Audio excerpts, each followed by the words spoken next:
Pemirsa, perputaran ekonomi di tengah pandemi hampir tersendat di seluruh sektor. Namun di tingkat nelayan hampir tidak terkena dampak atau masih kategori aman. Hal yang menjadi penghambat hanya cuaca saat hendak melaut. Tingkat nelayan, stabilitas jual beli ikan masih tetap terjaga. Bahkan untuk saat ini didukung cuaca yang baik meningkatkan semangat nelayan untuk melaut. Walaupun pembeli ikan di pasar berkurang, tak membuat harga ikan anjlok atau menurun. Salah satu nelayan di daerah Badung, Bagus Setiawan mengatakan, setiap berlayar mampu membawa ikan sebanyak 1,5 ton sampai 2 ton per harinya. Walaupun beberapa waktu sempat tak bisa berlayar karena cuaca di tengah laut buruk.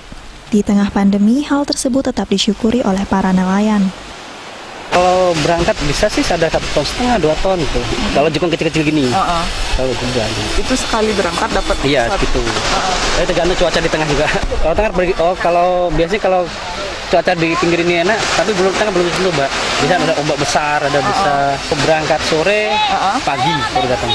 Jam 7, jam 8 baru minta ini. Nanti kan dari nelayan juga pulang ngambak sini.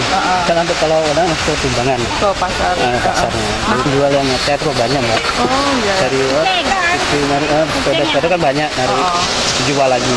Oh, dijual lagi. Ya. Nah, Nelayan yang sudah terbiasa dengan perubahan cuaca tidak mengeluhkan lagi gejolak alam tersebut. Harapannya agar situasi pasar nanti dapat kembali normal dan pandemi COVID-19 segera berakhir.